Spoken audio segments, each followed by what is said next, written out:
Okay. I have. Hey, could I have one more question? Oh, sure. I was just about to say, who's got some questions here? What do Yeah, could you upgrade the for the boxwood moth and caterpillar? What's the first sign of what to do? those probably are hatching out any time now. We don't have them pegged. I think we don't have them pegged precisely yet for when they come out, how many degree days they come out. But I have been noticing the boxwoods that A are missing leaves and that the leaf fragments from last year's caterpillar chewing are still hanging on the plant and wiggling around. What's left of them is wiggling around in the wind because they're attached with caterpillar threads. And if you see any of that on a boxwood that's been defoliated in part or entirely, now's the time to start looking and watching for the caterpillars. They're going to be small and they'll be toward the inside of the plant to start with. Mm. And then we're told that there's a good chance that we can control them with just one treatment a year. Which treatment it is doesn't matter so much as that the timing catches the first generation as it comes out in the spring. So a systemic insecticide to make the leaves toxic to them, or once you see them to start hitting them with an insecticidal soap, or even hand picking them, or was it the cat? I think it was Barb had seen that a cat was eating them. I mean, whatever we can let loose on them, let loose on them. But almost any time now. So if you have you got boxwoods at your place, John? Yeah, we've got some good ones, and they've been there forever, and I don't think there has been any damage to them yet. But Yeah, keep an eye then, because yeah. they're definitely around in the area. I was in Birmingham, Bloomfield Hills, but near Birmingham last week, and yeah, they were wiping through the boxwoods in this yard that I was in. How big would the caterpillar be at this time of the year? Well, they'd be just emerging, so they're little tiny guys that you have to be looking for. I mean, you literally have to be looking for. I would say, do they fall off? Yeah, they do fall off when you startle them. So I would say that if you put a light colored piece of paper or something underneath the plant and kind of shook it, you might see some of them fall out. But I mean, they hatch out like even a monarch caterpillar when it hatches out, it's about as big as the point of a pencil. Um, but we want to get them before that generation Oh. matures, which is going to take about 2 weeks after the first ones come out, because once they mature, then they pupate and hatch out, and then the next generation is 30 times as big. Should you rake underneath the bush right now? Won't do any good. They did overwinter someplace near the plant, but I don't know whether they're in the ground or that's something I don't know about the boxwood caterpillars. Has anyone heard that? Are they pupating in the ground or in the uh, near the plant? I'll take a look. I will take a look. Good questions, John. We were at Steve's brother's house, working in the yard today. His two of his brothers lived together for probably the last 15 years or maybe more. Hmm. And Yep. we lost Eric to pancreatic cancer last September. And Kurt by himself, as like my sister Linda, diabetic his whole life and takes great care of himself, but it wears on you. His eyes aren't good, so he can't drive. So we're there to help drive sometimes. And Eric, the one we lost in September, was the gardener, and it's quite um, emotional for me working in Eric's garden because Kurt's not going to be able to do the things that Eric was doing. And as I weed and edge and do things there, and make decisions about his raspberries and his lavender and whatever. I think so many things when the gardener is gone, so many projects we always leave going. It doesn't matter when a gardener leaves a garden. There's always things that are in process, and someone else can look at them afterwards and say, "Do I keep this up or do I let this go?" There's two hands up, Oh, Nancy and Bernie. okay. Well, let's take Bernie first. So Bernie, Okay, here we go. And I was just on here going, uh-oh, I gotta figure out what the buttons I've got again. smooth move, Bernie. Okay, what's Yeah. up? I had the book for Pat, and he's agreed to the goals and what his areas and stuff are. Okay, let's tell the rest of the group what we're talking about here. We've been working on a couple of design projects that we can continue taking you all through. And one of them is a very wet backyard that two young men are in their first time house, and we're trying to help them do a landscape design. Okay, Bernie, so they've agreed to objectives. Yes. They should state their objectives, not agree to someone else. Well, I sent it to you in an email. Okay, That's yes, what- and we have seen that, and where I last left it is, we're gonna have to find a time that I can get out there and Steve and I can get out and meet these guys and talk to them so that we're sure where we go from here. Yeah, and I said, we were talking about the path around the fence and stuff, so he had access in case he needed to fix it and that. And I said, you probably don't have much problem with critters. And he says, oh, yes, we do. We have raccoons and stuff attacking their trash, and because he needs to get that wood pile up and out of that mud and stuff too. So I'll add that to the list. We'll find it out. I'll add that to the list. he says, well, the trash cans are kind of out of scope. I said, but we can plan for something in the future, so you know what your areas are. That's And we that's what landscape design is all about, to plan for all the things that might happen in there. But can we put that one off until we do have a package we can show people because they can visualize what we're talking about? Yep, I figured hadn't started yet, so I was just gonna. Okay. I sent you some emails with pictures of what the fall looks like of 600 feet of leaves too. Yep. Okay. So, All right, Nancy. Okay, so see if we can fit Nancy in before we get started. Hi, Nancy. Hi. Hi. So I got two butterfly bushes in a spot it seems like it's a good spot, but I noticed they were sitting in water today after the rain, and they've never gotten any bigger than, say, 2.5 feet, but there was nothing on the tag saying they were dwarf butterfly bushes Okay. or even mini ones. Yeah, there are some dwarf varieties. You're right there, and maybe you got dwarf by accident. But also, if the one thing that I tell people you're going to lose a butterfly bush to is poor drainage. They do not want water sitting on them, especially in the off season. So maybe they're just being stunted. I mean, it's quite possible. And they are woody plants. They have given good conditions, they have a widespread stringy root system like a juniper is. And maybe they're root bound. Can't hurt to dig them up and move them around, or dig one of them up and take a look at it. They shouldn't be that hard to do. I dig up and move those things around all the time. They are real troopers for. Yeah, that's what I figured I was going to do. Okay, thank you. You're welcome, and thanks for giving me the newspaper. I've already given away 3 of those bundles, so when I see you again, I'll do. I was told by someone, I was speaking at a library this past Tuesday, and I told the group, I said, if you need, and we were talking about weeds, I said, if you need newspaper, I've got newspaper from a friend who keeps it for me, and I always have extra. Someone texted me and said, were you serious about that? Yes, I'm serious about that. I want to see this newspaper getting used, and this is the good stuff. This is the New York Times and the Wall Street Journal. No shiny, small sections, good quality paper. I mean, it works really well. So if you've got a project doing smothering or just need an underlayer in your mulch, you can let me know and we'll find a way to get some papers to you. Oh, Carol's got a hand up now too. What's up, Carol? Yeah. Why don't we start and then ask her? Sure, okay. Carol, we'll get back to Carol, hang on just a minute. Thank you. Okay. Good evening. Sorry, Steve. Good evening and welcome to Free4All Friday, our 74th edition of trying to celebrate growing and cultivate problem solving.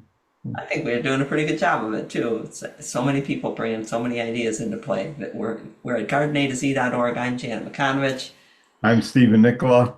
He does most of the photography that helps us share between us what's going on. Although this week you'll see a lot of photography from you, from those of you who've been listening, which is great.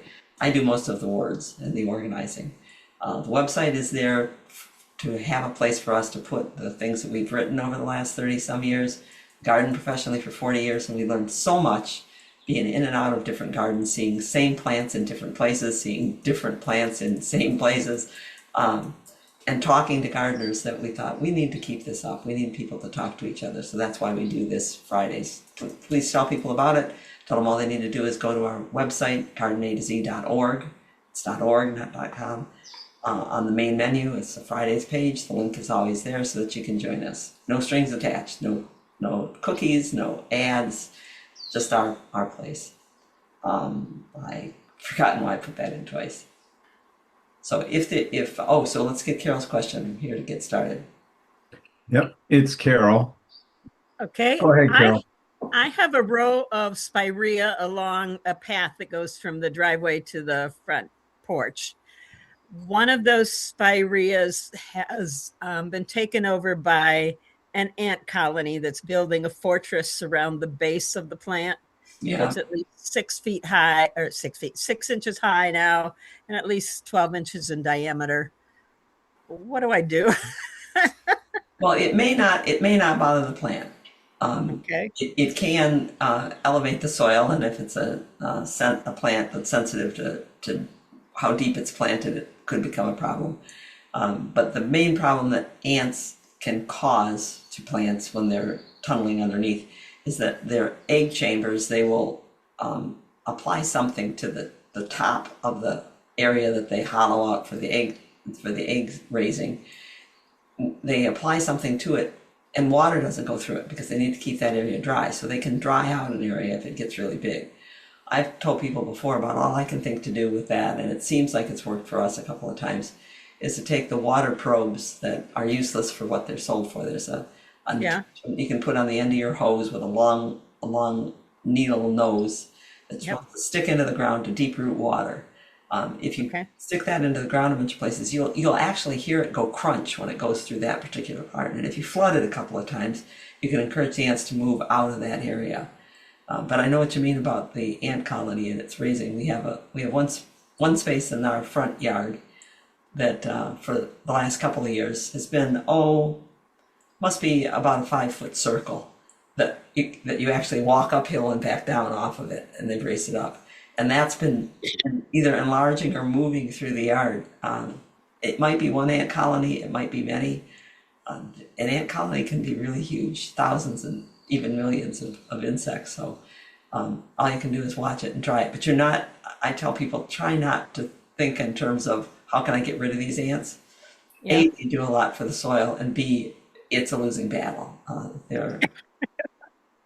I read in one book that in some ecosystems, ants comprise the greatest mass of a living organism of the whole ecosystem. Plants, animals, people, whatever, ants there's more mass of them than anything else there. And I think, yeah, that sounds kind of like what we see. Okay, well, thank you for your advice. And you do have to watch out for them too. As I'm weeding, I go, I just dug into those guys. They're going to be all over. They're all over, crawl up my gloves and start biting my wrists. Yeah. Well, I'd taken it down a lot last year when I pruned them back in the fall, knowing that they'd come back, and they did. Good. I'm glad to hear it. So I'll try the water trick. Okay, what's up, Steve? John is asking, is worm casting worms worth the time to raise them, or is it worth just to buy the casting? Well, the people that I know who raise worms, not professionally, but gardeners, it's because they're using the worms for kitchen waste composting. They have a worm bin. And so then they always have worm casts to use as a organic fertilizer. It's a manure, just like cricket crap, which is a great fertilizer, and turkey manure and all of those. Otherwise, I would say just go and buy them. We have DMF bait. Dan, Mike, and Fred. Let me see, 2 cousins and a friend who started a bait business when they were in high school, and it became the biggest worm producer in the entire eastern half of the United States. And that happens to be right near us here, and we can buy the worm cast from them. But they had begun maybe 10 years ago, selling that stuff wholesale to a bigger place that then resells it to us, again, for more money. So you might want to check and see if you can get it for less than what they charge at the store, at the garden centers. Karen is asking, was it okay to cut my I-told peony down to the ground the end of last fall? Was I supposed to leave it a certain height? Because it is different than the herbaceous peony. I cut them all the way down, Karen. Yep. It has buds on both the eyes, the roots underground, the crown underground, as well as on the stems. So it's got both species characteristics. So you can leave it up if you want to. I cut them all the way down, and I do it in the fall, and it hasn't bothered a single one of them. All right. This is where I was working today. We planted this beech. How many years ago, Steve? 2016, maybe we planted that. Yeah. So 10 years ago, we planted this. We planted a beech tree in this yard, and it didn't make it. This yard is the last lot to be filled and to be built on in this neighborhood. It was a low-lying lot, and the builder filled that lot 18 inches high and packed down hard a clay soil, and then spread a couple of inches of soil on top of it in order to take this last lot, which was where all the water sat in the neighborhood, and now the water drains to the neighbors on either side and the park behind it. It's really, I can't believe that cities allow builders to do that. At any rate, when we put the first beech in this front yard, tricolor beech, it died, and it probably died in part because it was just sitting in water that drained off of the rest of the lot into here. So I cut some trenches from where the beech was going to be down to the sidewalk to make drainage, put another beech in. Now it's been doing well, and its original circle, I haven't worked on this in quite a while, has gotten too small. So I looked for where the roots had gotten to out here, and I've just trenched around it, and I'm taking that sod out and then putting newspaper on top of what's left. I don't want to disturb the roots that have grown all through here underneath this stuff that is called lawn but really isn't lawn. I don't know how these guys are ever going to grow a decent lawn, because it's just totally and completely poor drainage all the way through.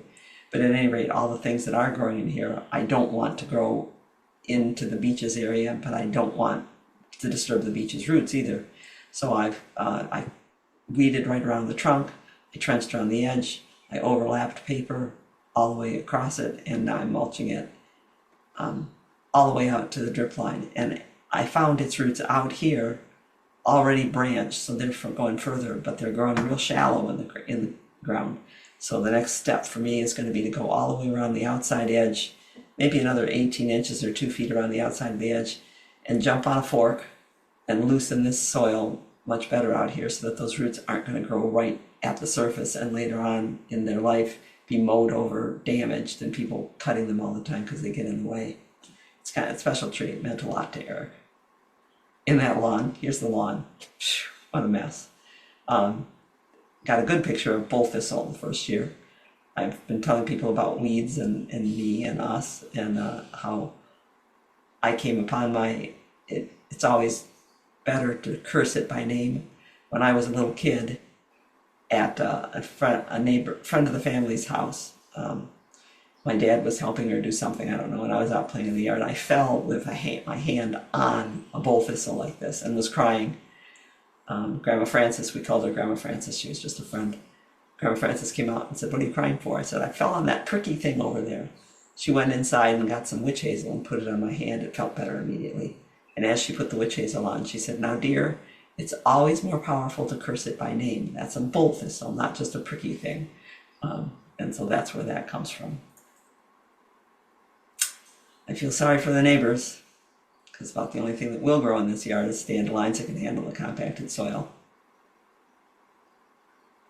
This is the mulch that we're using out there, not our number one mulch. What'd you call it, number two? Our number two choice, Steve? Yeah, this is number 3. Number 3. This is triple shredded or double? This is triple shredded hardwood. Triple shredded hardwood. Yeah. State Crushing is where we buy it from, but it's available at some other places too. We like it They even. carry it at Maine, Sand, and there's others. Yeah. And we Finer's better. Yeah, we like one even a little finer than this that stays darker because it stays more moist, and it's called wood fines, or sometimes called processed bark. They're also carrying a new one that's pine bark fines. Yeah, and those pine fines, I use those over Might on be the inside really nice. and really expensive too if they're still the same Yeah, pine. they are almost double this mulch. Yeah, yep. Yep. The pine fines are the ones that the gardeners down in Tennessee said, "Oh my gosh, you can get pine fines."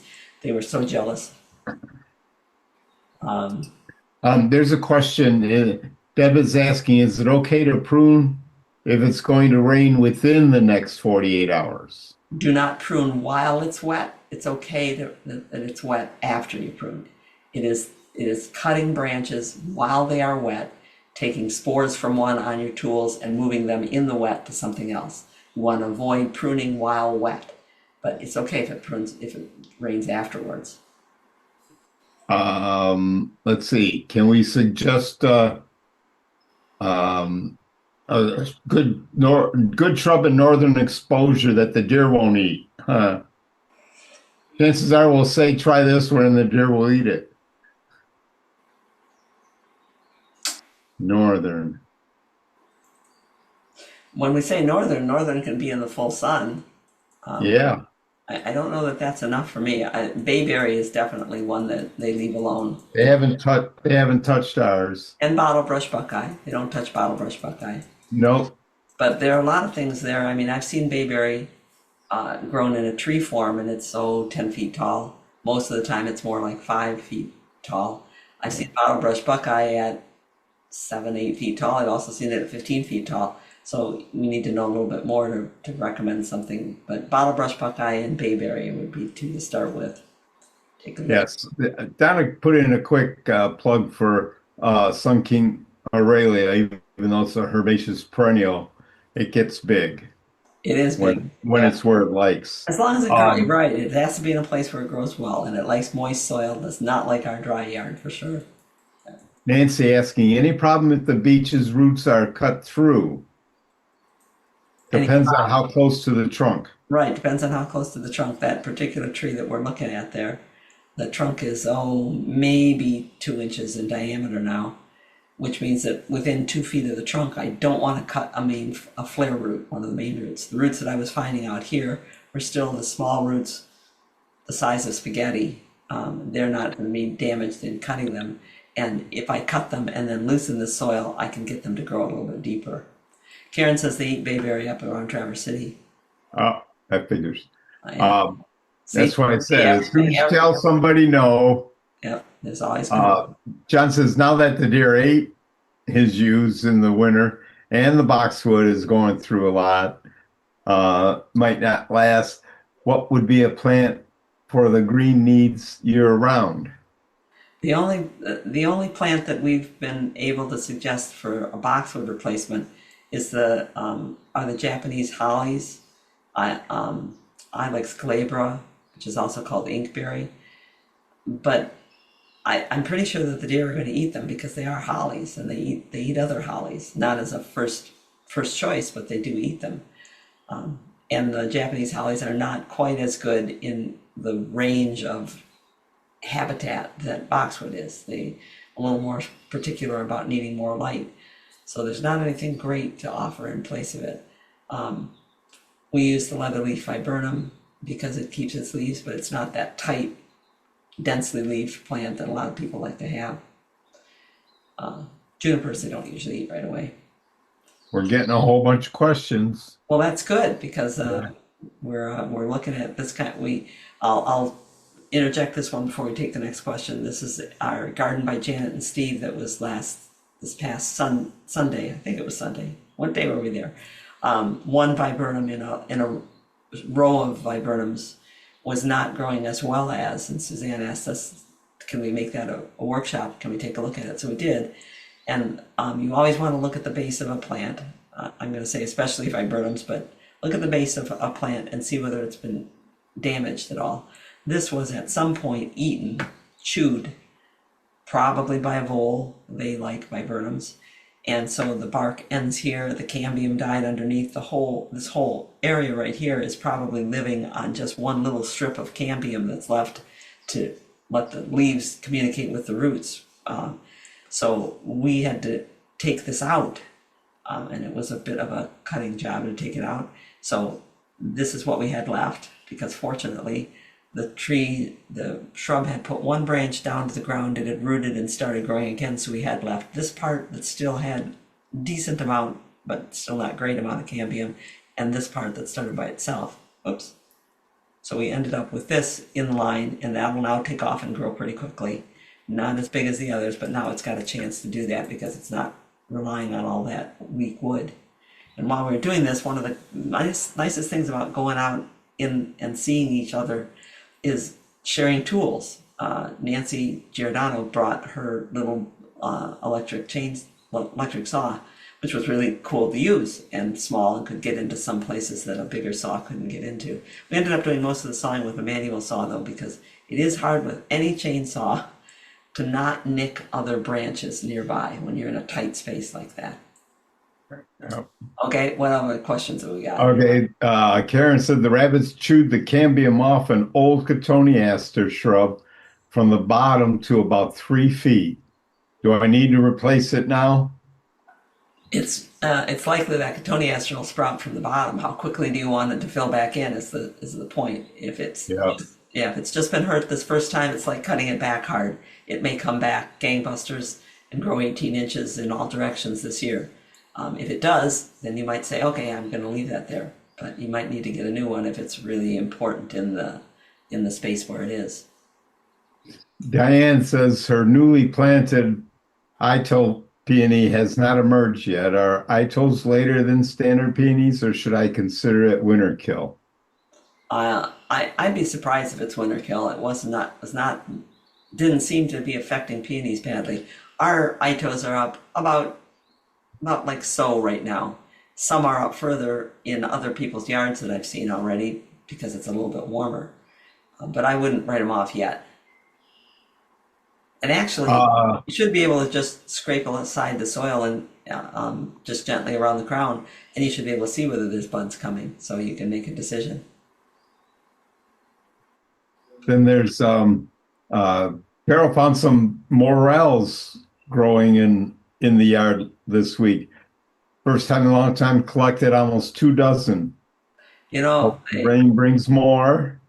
What the mushroom people say about mushrooms is there are 2 things about them that you can be sure of, that you don't know when they're going to be and where they're going to be. That they just come. I've seen morels all along a privet hedge. I said, okay, morels aren't usually out here with privet. There must have been something else here before. And I saw them once and never saw them again in that garden. I see Sun King Aurelia back here. Yeah. Carol also suggests possibility of a replacement shrub, maybe winter hazel or witch hazel. Oh man, they chew on for deer. Two things I've seen happen to witch hazel. They will eat the buds on witch hazel. I thought they wouldn't, but they also seem to gravitate toward it, and it makes sense to me. I had witch hazel poured on my hand, and it made my bull thistle episode feel better on my skin. Witch hazel has soothing properties to it, and it occurs to me that some of these bucks are picking the plants that they pick to rub on and ruin based on the fact that it feels better to rub on a witch hazel than it does on something else. So give them protection until they get big enough to stand on their own. And there's Judith saying that her Ito peonies come up later. Well, since we're speaking of peonies here, Nancy and David did this great favor to us all. This is an Ito peony called Copper Kettle that's in their garden. They planted it in 2016, and this year they said, okay, it's getting to where it's hanging over the walkway. It's too big. We got to divide it. I told you last week that I sent them some pictures of dividing an Ito peony so they could see what they were getting into. So they sent this. They said, here's what it looks like coming up right now. And Nancy and David, if you want to narrate, you go right ahead. I told them to loosen and find the roots. So they loosened the soil, moved the soil away, and this is not at all unusual for an Ito peony. Those roots are going to go big, thick roots out as far as the branches go. And people say move a peony in the fall, that's the best time. That's partially because these roots are more flexible in the fall. They're a little more brittle in the springtime, so you have to be a little bit careful with it. So they exposed the roots so that they could see what they were working with.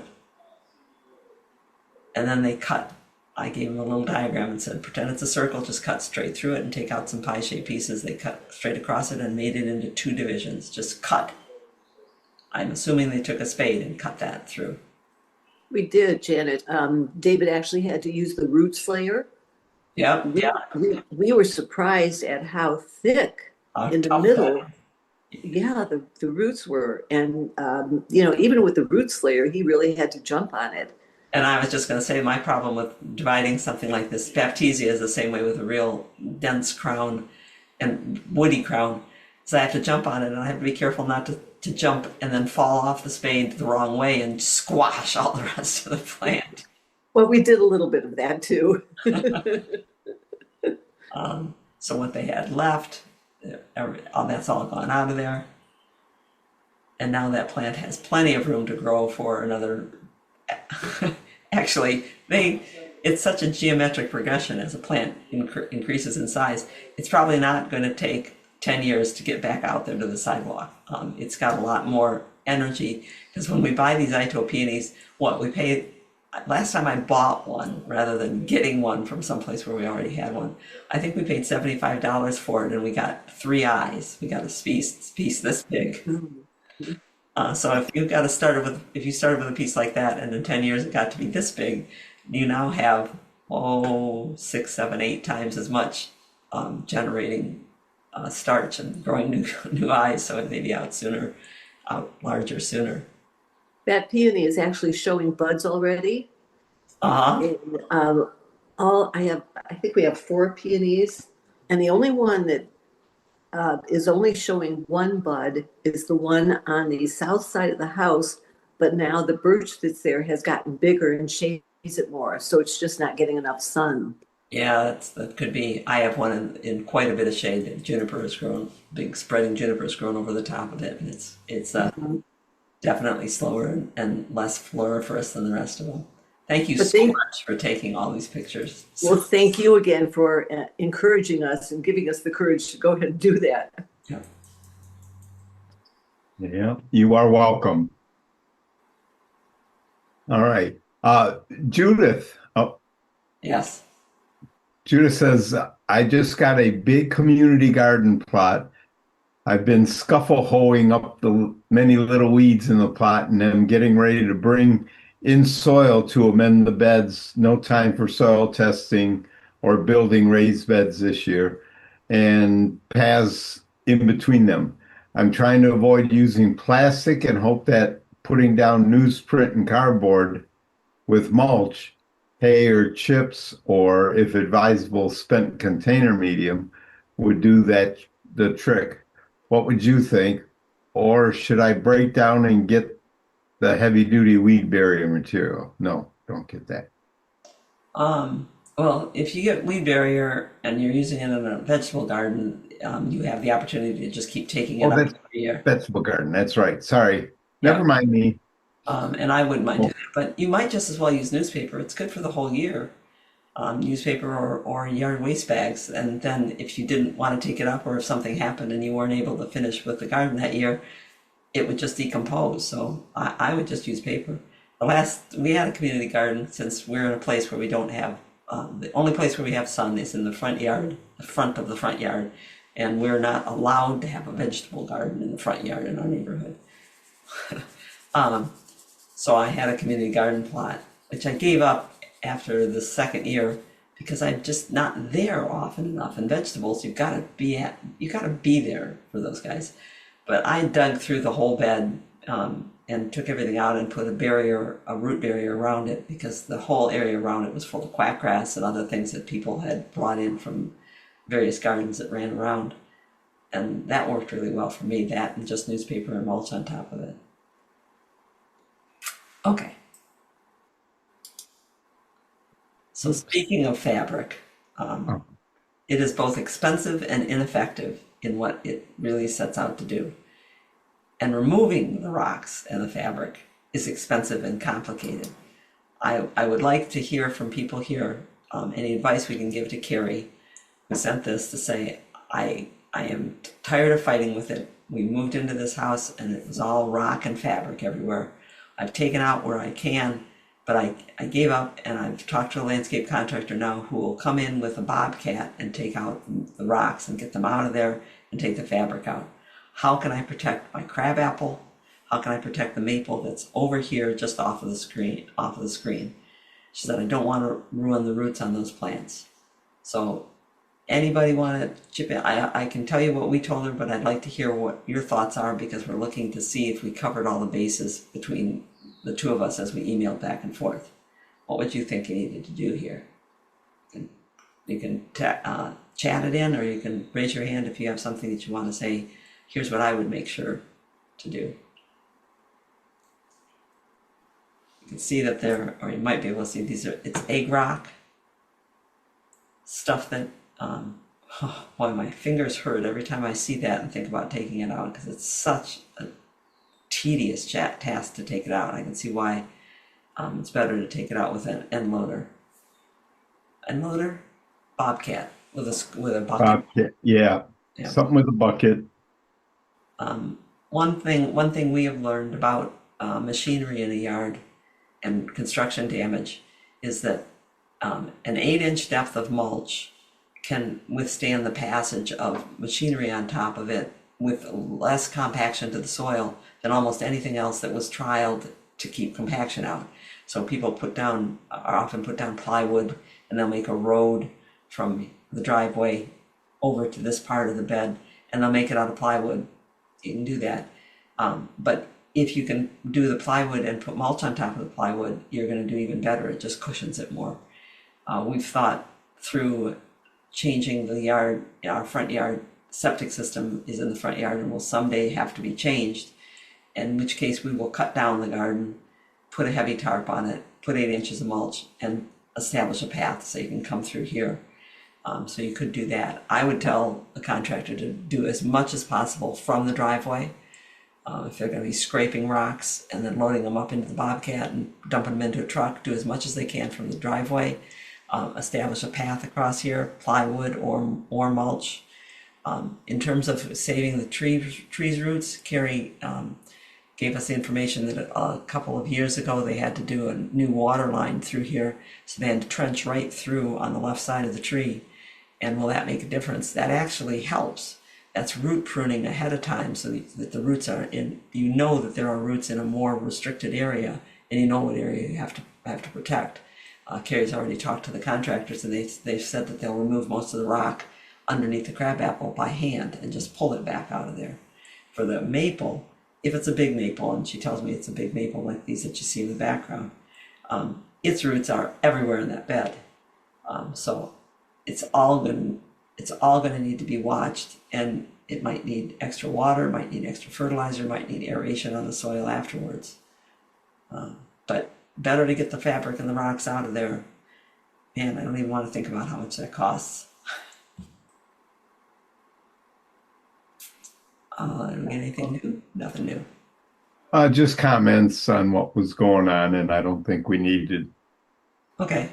necessarily say those. Okay, Jan. Suzanne just put a hand up, though. Okay, Suzanne, go ahead.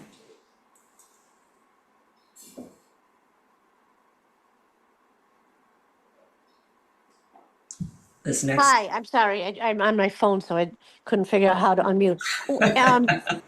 So you're not going to disturb that crabapple. I couldn't see the maple, but you could remove the rocks up to a certain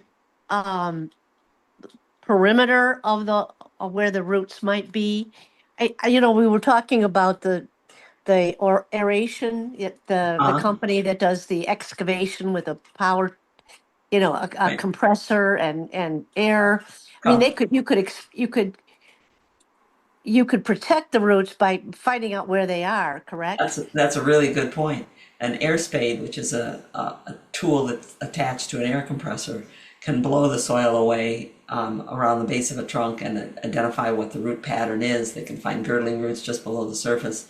without disturbing things by digging. So yeah, you could determine where the main flare roots are and protect them in that direction. Good point. Very good point. Think about it, you guys. If you come up with anything else, let me know, chat it or talk about it when we get to it. Another Janet asked me about a big tree in her yard, and she said, we took down one tree. The arborist looked at this tree and said, maybe you want to look at that too. She said it's dying back in some places. I asked her to send me a picture because the problem with big trees is that things go on with them, and because they're up over our heads, we often don't look at them, and it's years into the problem before we know what's going on. So we learn the lowdown cues. She sent these pictures of the trunk of the tree. I'm thinking it might be a sugar maple from the looks of it, or my original thought would have been sugar maple. Yeah. With a little bit of twist on the bark. Yeah. So, but I'm not sure. Yep, I'm not sure what it is, but looking at the base of the tree, there's at least one circling root, and it's already embedded in the trunk. The trunk goes straight into the ground. There's no flare on this side at all, and it appears to have damage. There's a crack that goes up here, and this is old. This is from the damage that makes this kind of crack in the bark that in the trunk that you see here, and the dead spot with no new bark on it is quite often from a root that was damaged, a flare root that was damaged. Rot got into it and then continued on up the trunk of the tree. There's no barrier between the root and the trunk, so if rot gets into the root and the tree's not vigorous enough to wall that off, you end up with this problem up the tree. And because this is already embedded, it means, and because there's already dieback at the top center of the tree, I told her, I think you need to write the tree off and start thinking about another tree. Her ancillary question was, well, if we do have to take it out, can we plant there again? Does it have a disease? This is not a disease. This is a physical problem. This is a physical damage problem, the girdling. So you can put another tree in that area. And I recommended that she make sure to watch the webinar we have called Plant It Well, even if the roots are wrong, before she does, to make sure that for the next gardener down the way, 20, 30 years from now, they don't end up with the same problem with the roots killing the tree. At the same time, same day, Margie said this. She said, it's my son's sycamore tree, and I'm a little worried. I told him to cut out a couple of roots that were girdling, but I'm wondering, does this look okay to you at the bottom? Yep, we got at least 2 flare roots going on here. This is probably a flare root too. She said, I told him to take that root out. I said, good, because that wraps right over the top of that root and it's curving back around. She asked if we see anything else. I don't. Some of these roots are going down, probably because they were in a pot. And I would hope that they don't continue down to the bottom and then back into each other and are tangled around the bottom. So it might be worthwhile digging around this root, for instance, or air spading with it to just see, does that go out and then turn straight down? If it does, you might want to cut one at a time, cut these flare roots awful close to the trunk of the tree, but better that than having them girdle each other later on as time goes on. While I was out edging and weeding, the American lady butterfly, it's my first one I've seen this year, was in the bed. This is Pearly Everlasting coming up in the garden, laying her eggs on these things. Love watching that happen. And what was very interesting to me is as I watched her working her way through the garden, I expected she'd be laying her eggs here. You see the damage on the damage will happen on the growing points of the tree, of the plant as the caterpillars grow. But I was seeing her actually laying eggs on, this is the fallen stems from last year. She was laying them on the stems that were laying next to the Anopheles, which meant that, so this is what my garden area looks like in our butterfly garden. This is last year's stems. They've laid themselves down. They became a good mulch. Sometimes I've cleared those out. I'm not clearing those out anymore. I'm not taking those out of there. That would be taking some of the eggs out. I'll leave them there. The plants will grow right up across the top of them. I just will look the other way for a couple of weeks while plants grow through. they'll eventually break down too. Yeah, they do. They break right down. Yes, there's two questions, and then I have a previous appointment. Okay. It is old 2 years plus DIY container medium in general okay as mulch. It's got composted cow manure, perlite, and Choir. coir or C-O-I-R. aged chips. Is there anything there that would condition the soil? None of that's a problem. The choir is coconut husks ground up or shredded up. No, nothing in there is a problem. And I use old potting mix all the time as compost. It's definitely going to have fewer weed seeds than soil does, because if you use it for a year or so, you might have gotten some weeds on the top surface, but not all the way through it like you do with soil that builds up over decades, and the seeds are still alive in all the levels of the soil. So I would use it. Yep. We use Hollytone for a general purpose fertilizer, or is there something else you would suggest? Is there anything you should not put Hollytone on? Hollytone has been a good fallback fertilizer for us for general use fertilizer in soils that tend toward alkaline. But I can't recommend any other particular kind of fertilizer without saying base it on the soil test. Because you don't want to be putting on nutrients that you don't need. You can overdo we've been talking about this recently with the phosphorus overabundance and how it can lock up other nutrients. So Hollytone, sure, it's a general balanced fertilizer. Use it. So is I've forgotten what the other one is. Organic, which is turkey manure, poultry manure. But yeah, I missed a question from Barb earlier because I got it again, and I said, "Oops, is this the right time to prune carpet roses?" And yes. Then from then on you're on. I'll see you later. Okay. Bye, everybody. See you next time. I'll keep my eye on the chat now. Yes, it's definitely the right time to prune carpet roses, and I prune them hard. I've shown you pictures. I can bring them in next week and put them into the next Free4All Friday, which would actually be 2 weeks from now, and show you, because I cut them back hard. They bloom most vigorously on the newer wood. Originally, those were used and called carpet roses because they were sheared regularly by the European type gardeners that started using them first. Had an exchange with Gail this week. It's bad enough to have the inexperience cause trouble in our garden, and that sometimes happens. But when the neighbor hires somebody who doesn't know what they're doing and it affects your garden, it's awful.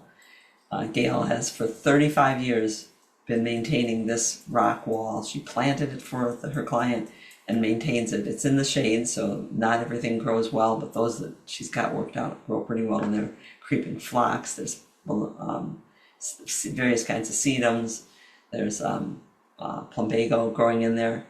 And she came to work the other day, and this had been done to it because the neighbor down here, continuous wall across the properties, didn't bother to tell their maintenance person where the property line was, and they just came through and weed whipped everything to death out of her whole area.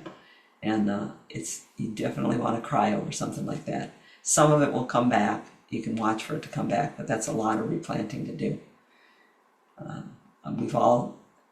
I think just recently we were talking with someone here in one of these meetings who had, maybe it was Nancy, they applied herbicide to her lawn instead of another lawn, just a mistake in reading the address. What do we do at that point? We just make up as best we can for what has happened. We talked to the gardeners at Powell Botanical Garden in Kansas, near Kansas City, about a wall like this that the architect of the area built the wall first and then said, now you can plant it. And it's better to plant this as it's being put up so that you can put plants between the rocks. So what the gardeners did there is they rammed a clay-based soil in pockets into there and then pushed plants in, and they still only got about 50% take on the plants. It looked beautiful when they were done with it, but it was a years-long project to get it started again.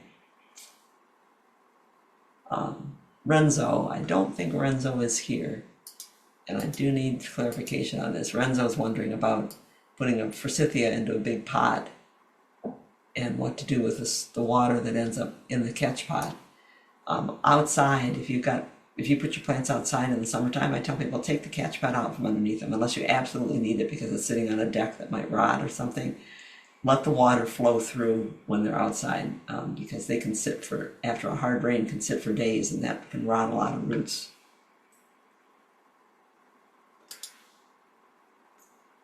Oh, so tempting, so tempting. This is my son's collection of plants to put into his deck planters already. I said, Corey, what are you doing? He said, oh, they were so pretty and we had some extra time.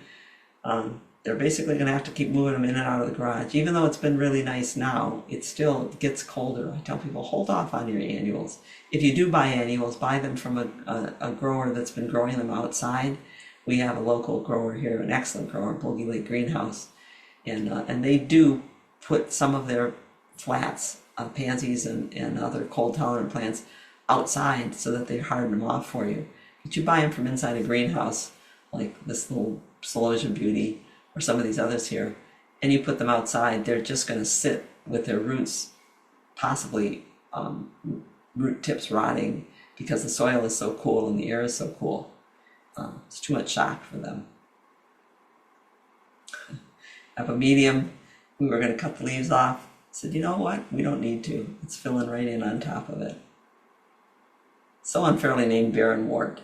It means the plant that grows in barren places. Wort is the Old English word for plant. So barren plant, where something that grew where others wouldn't. This is one of the this barren wort that we grow in our yard is the yellow flowered ground cover type. Got to give it some time, but once it gets going, it is a good, dense, spreading ground cover. This is one of the more ornamental ones, one of the epimedium rubrums that Donna sent in pictures to say, look how beautiful those flowers are. They are beautiful and they are early. And they can sometimes be lost in the old foliage, in the color of the old foliage down below them. So some people cut the foliage off. Pretty plants. Donna also sent, because she'd heard Steve talking about our wren house, and the squirrels had enlarged the hole. She said, here's something you can do to keep the hole the right size.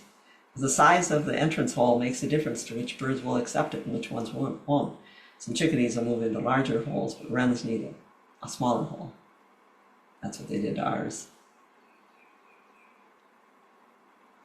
And then Steve walked the garden for us this day because I've been running around between our house and his brother's house and the grandkids. And we don't like to miss any days in the spring. So Steve walked the garden and clicked some pictures to help us catch up. This is a native aster, Aster macrophylla, or bigleaf aster. I put a piece up here that I brought back from the Upper Peninsula from Steve's family's place 2 years ago. And last year it had begun to spread, and we got a couple pieces up here. I was thinking that this root, the amelanchier that's behind them there, was planted way too deep. I took about 8 inches of soil off, and that left a root exposed. I thought it was going to stop them, and it seemed like it did, but they've now worked under it. The biggest convocation of new shoots is down here, and this is right next to the walk. That's the difference between where water will accumulate downhill and where there's less water. It's a great plant in both places, a dry and moist shade, and a beautiful late blooming aster, great for the pollinators. Speaking of pollinators, I'm seeing so many dandelions blooming, and I'm not seeing many bees at all. I'm very concerned this year about the number of bees that are absent. I don't know where they went. I hope they made it through the winter.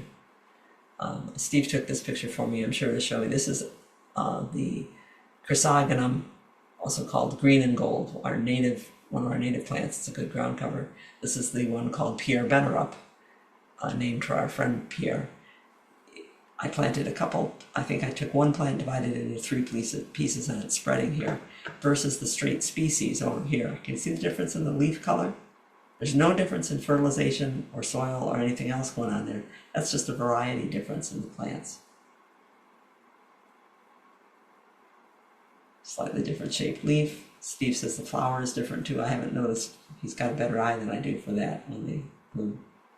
serviceberry is dropping its petals, so I think it must be getting pollinated, but I'm not hearing any buzz up there on perennial geranium. Vernal sweet pea does not get grown enough. And now the rest of the year, it's just going to be a good leafy subshrub. It's not, it is a perennial, it's not woody, but it looks like a little shrub. But in the springtime, early, during its, its only bloom time, it is just the cheerfulest thing to have in the garden. There's our Epimedium flavum with the old leaves all underneath him now, just coming up to bloom. Nowhere near as showy as the red ones that Donna sent pictures of. Our old-fashioned bridal wreath spirea, that's the upright old-fashioned spirea, just busted out into bloom. 2 days ago, there's no color showing at all. Isn't it pretty? I like that. That's probably a good one for that northern exposure of the shade. It gets to be about 5 feet tall. It does sucker and expand by more stems to the side, not particularly quickly. It does get a nice color in the fall, an orange color, and it does bloom early in the spring with these double white flowers on it. The pulsatilla is blooming.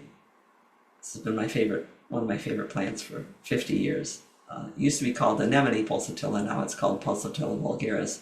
It's Pasch flower, Pasch meaning Easter time, Pasch flower or wind flower. And we get a few that are darker purple, lighter purple, some that are reds. We have a white one in there someplace. This is what they looked like a week ago, just coming up out of the ground. Here's their old stems, which just lay down and keep most weeds out. I do see one bittercress coming up in there, but for the most part, they keep other things from coming in. It's a nice self-made mulch, like putting straw down on the ground. But I mean, compare that in 2 weeks. That's pretty cool. Janet, Yes. do the pulsatilla, oops, I got an echo here. Do the pulsatilla spread? Yes, they spread by seed. I can see a seedling on this one right there. There's a seedling coming up over here. And they're not spreading by runners, they spread by seed. If you were to mulch heavily, you wouldn't see very many of them coming up that way.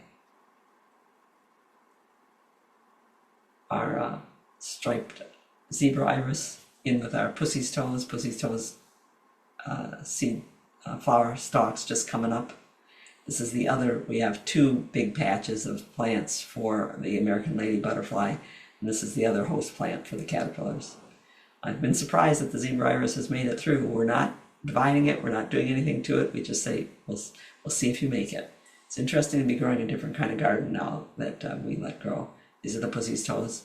They've been encroached upon by supposedly an annual dianthus, but it's a cross between an annual and a perennial dianthus. It's dianthus all woody eye, and it tends to come up here and there. Kind of looks neat later on in the year when it's blooming pink in among the gray-green leaves of the pussy's toes.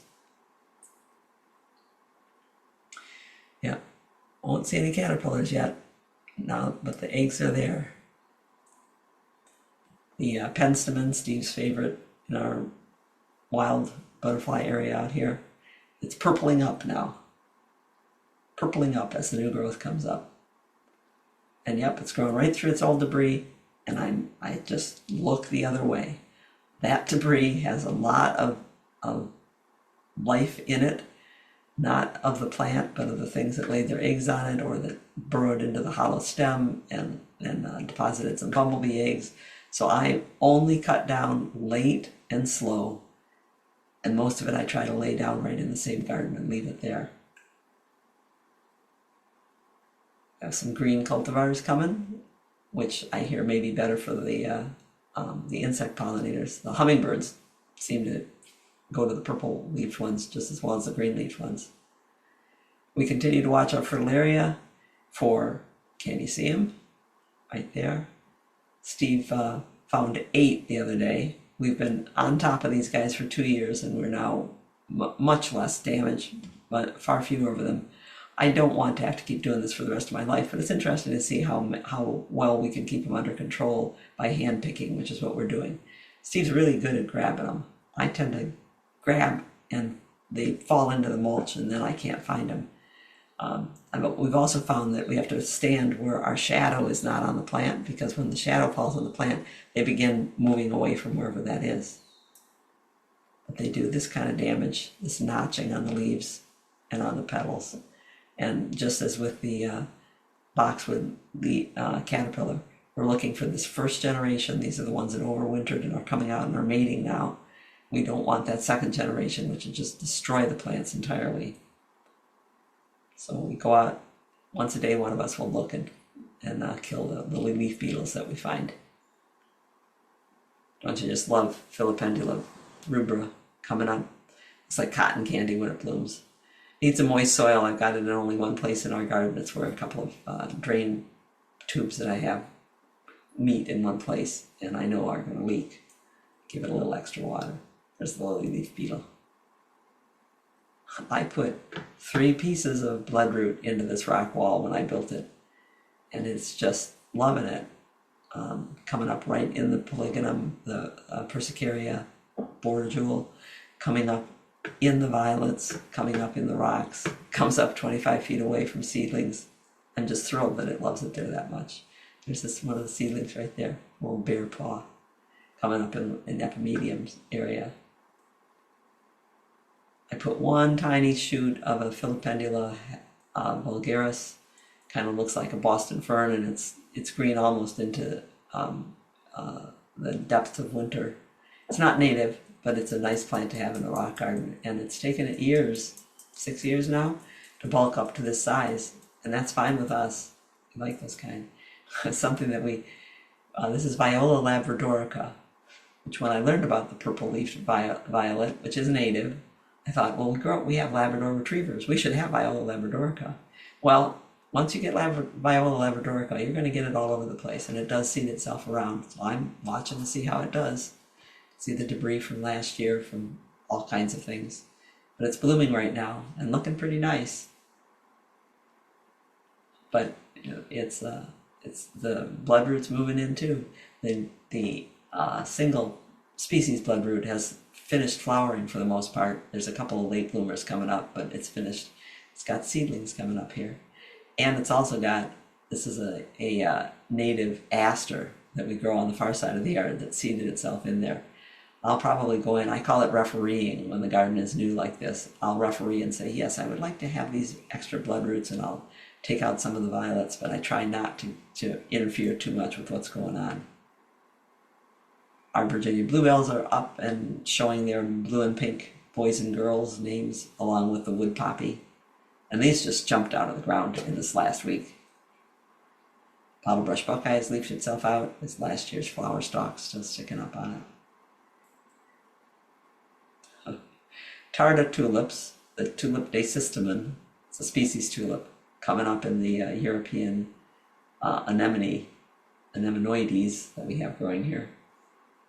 Supposedly the deer don't like that kind of tulip. So far they haven't gone for our trilliums and eaten the trilliums. We don't have very many of them. This is the double bloodroot. This is the first year that I've always noticed that the double bloodroot is blooming later than the single bloodroot. But I thought it was because since it's a double, it doesn't get pollinated. And so the petals stay on longer. As it turns out, this bloodroot, the double bloodroots, didn't come up until the single bloodroots had been up for 2 weeks and were finishing blooming. So it must be something quite a bit different in the doubles than the singles. Beautiful plants. And I think this is to remind me about, I'm seeing the dandelions, but I'm not seeing very many insects on them. Oh, I was supposed to be watching the... Oh, so Karen, your double bloodroot just started blooming here. Ours started 3 days ago. I saw it when I was last in the garden 3 days ago. Our bloodroots are primarily in the shade, Suzanne, but that's where I started with them because that's what I see them as woodland plants. But they have seeded themselves out 25 feet away into nearly full sun. I don't know how well they'll thrive out there. I've seen them do it before, but I haven't really noted whether they keep moving into the sun. I think they need some shade. It's been suggested here you can cut the stalks into smaller pieces and leave them there. Sorry, I have to scroll up to see what it is.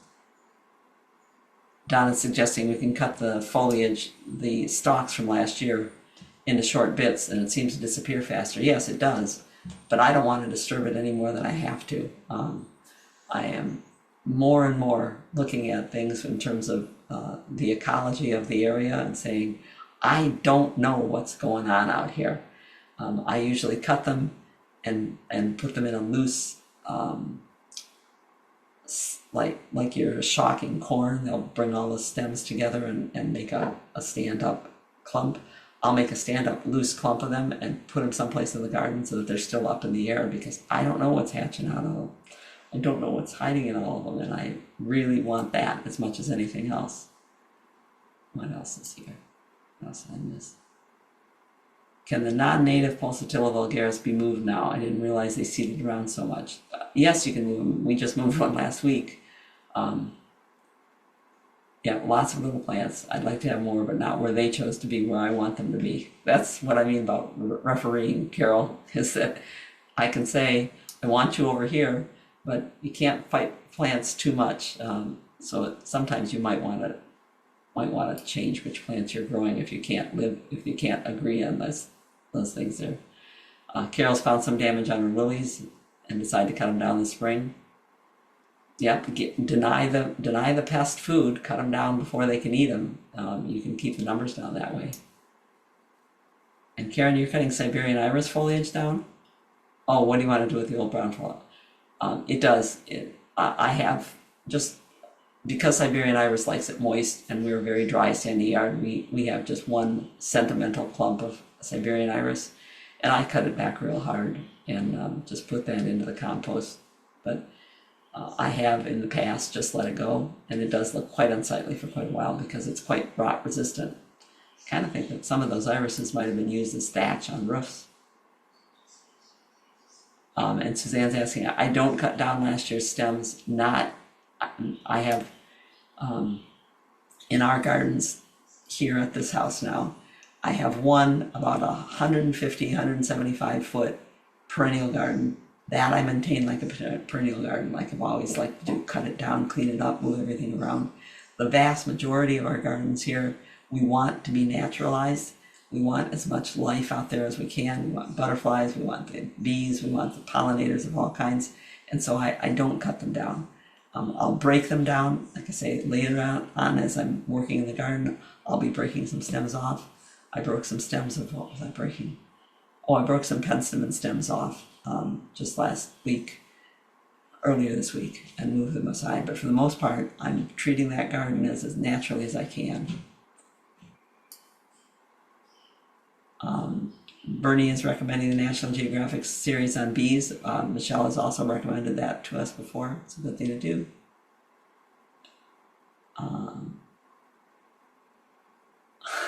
Karen wants to know what fertilizer I use on my complexion. I think being older is, I finally have clear skin. Who knows why? Who knows why? Are there a lot of bumblebees around, John? Because that's my concern is I'm not seeing them out in the gardens. Normally this time of year when I'm working, I can hear bumblebees working in various places. I'm not hearing them, I'm not seeing them, and I'm very worried. Yeah, out here, we have them almost every year. Quite a lot of them. Well, yeah, there are a number of different species of native bumblebees that are The bumblebees, the black and white ones. black. I think there's at least 35 species of bumblebees they're native in Michigan or in this part of the country, and something like 2,000. No, it's more than 2,000 species in the country. So yeah, some of them are black and white. Some of them are a little fuzzier than others. Yeah. Yeah. But we're getting fewer and fewer insects, and it's worrying me more. Oh yeah, I was just surprised we have so many out here all the time. Yeah. I would probably guess that we had a really hard winter. I'm seeing a mixture of birds out there that normally are not together. I've got a dove, I've got some juncos, I've got some starlings that came in, blue jays, and I've had some really huge bees coming into the house. So this little one showed up and he says, they're right behind me. And then we had a big storm. And I'm still waiting for the Hummers to come in. I saw one Baltimore Oriole, but I think they're just all messed up with all the storms and things. And I've there's a group that watches all the snowy owls, and they said it's been a very unusual year for them also. So I think we're definitely in that period where people who say there's been no climate change can just go away. Just don't talk to me because we're seeing changes out here. well, what Yeah, they call it now is climate chaos. yeah. It's good. It's so good to hear from everybody here. Deb is saying that her azaleas have been filled with bees since they opened this week. Thank you. Thank you, Deb. Thank you very much for letting me know. Yep. We have noticed too, normally our juncos are gone by early in March, and the juncos are still out here. So it could be that the storms in the north kept them from coming out, although I have read that sometimes juncos do stay around further south longer.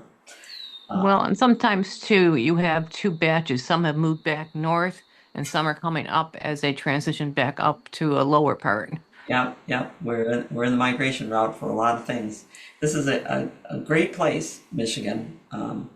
Actually, most of the Northeast United States, it's a lot of migration routes, but we're in a place where it funnels so many birds that are heading north across land. They come across landmass, and rather than going across the Great Lakes, they come right up the mitten and right across. Yeah. Well, they probably think they're in the middle of the ocean now because all the upper part of Michigan and stuff is just underwater. But yeah, I'm so sorry to hear how much water there is up there's there. been a big argument up there about having solar farms and that. And someone must have done their doctorate. And it's very interesting. You can prevent 80% of the deaths of the migrating birds by painting one of the blades black. I've seen studies on a lot of different small things that they could do because small things make a big difference. And small things right now, it's after 8 o'clock, and the appointment that Steve left for, I need to join him on. So I'm going to have to cut it off. Please email, text, write, call, anything that you want to do to get the conversation in and share your information with people. We'll do their best to share as much of it as we can. So Okay. on this Free for All Friday, and our next one is May 8th, because next week we have a webinar on Saturday. We don't do Free for All Friday the day before a webinar. So May 8th, the next time you come on a Friday. And I will see you later.